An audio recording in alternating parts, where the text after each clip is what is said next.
বেগম জুবাইদা রহমান পক্ষে আমরা যে আপিল দায়ের করেছি হাইকোর্ট ডিভিশনে against her conviction and sentence, সেটা আজকে আপিল এডমিট আগে হয়েছিল, রেকর্ডও আসছে, তো আজকে সেটা আমাদের অ্যানেক্স 15 নম্বর কোর্টে এই মামলার শুনানি শুরু হয়েছে। এবং my friend mister Zakir Hossain Bhuiyan উনি সকাল 10:30 থেকে এক নাগাড়ে এই মামলার সমস্ত এজাহার, চার্জশিট, জাজমেন্ট, সাক্ষীর নকল সমস্ত কিছু উনি কোর্টকে পড়লেন। পড়ার পরে I was assisted as senior with my friend Mr. Ruhul Qudus Kajol and Barrister Kaisar Kamal and whole the defense team who were with me. তো লাস্টলি কোর্ট আমাকে বললো যে আজকের মতো যদি অ্যাডজার্ন হয় তাহলে এই মামলার জিস্ট ল পয়েন্টে আপনি কিছু বলেন যেটার উপরে আমি চিন্তা করতে পারি, কারণ আমাদের next session has been fixed on Monday at 2, যে এই সময়ের মধ্যে আমরা কি চিন্তা করতে পারি।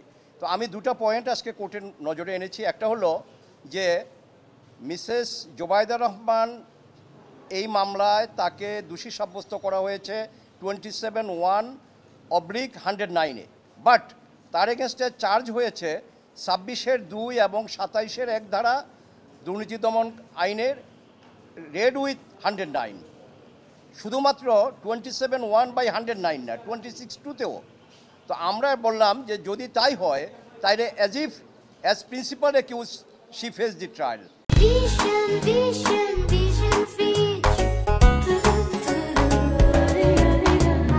তার ট্রায়ালটা তারেক রহমান সাহেবের মতো আপনার প্রকৃত আপনার প্রিন্সিপাল একুজ হিসেবে হয়েছে।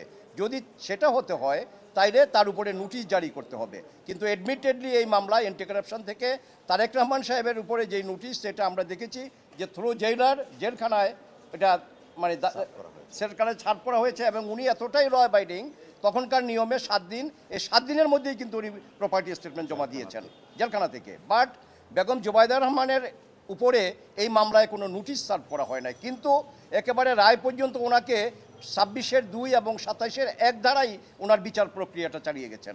কাজেই এই যেই বিচার হয়েছে তার এগেনস্টে উইদাউট সার্ভিং নোটিশ এটা ট্রায়ালটা ভিসিয়েটেড হয়ে যায়, এটা আইনত রক্ষণীয় না, এইটা আমরা বলেছি। আর আরেকটা যেটা সেটা হলো যে তারেক রহমান সাহেবকে এই মামলায় যে আনা হয়েছে, এখানে যেই প্রপার্টি উল্লেখ করা হয়েছে এই প্রপার্টিগুলো আইন বলতেছে 27(1) of the anti corruption commission act 2004-এ এটা স্পষ্ট যে শুধুমাত্র properties acquired disproportionate to my known source of income, এটা হলেই হবে না, that properties shall have to be acquired in a illegal means, অসাধু উপায়ে অর্জিত হতে হবে। কিন্তু এই মামলার চার্জে, এই মামলার এজাহারে বা এই মামলার চার্জশিটে বা এই মামলার সাজায় কোথাও এ কথা বলা নাই যে উনি অসাধু উপায়ে কোনো সম্পত্তি অর্জন করেছেন। কাজেই আইনের দিক থেকেই আপনার এই মামলাটা রক্ষণীয় না এবং এই জাজমেন্টটা টিকতে পারে না। Up to this extent we have submitted today before the honourable court. Next session আছে মানডে at 2, ওই দিন আমরা বাকি আর্গুমেন্ট করব। আজকের মতো শুনানি শেষ। আইনের প্রক্রিয়াই অনুসরণ করা হয়নি।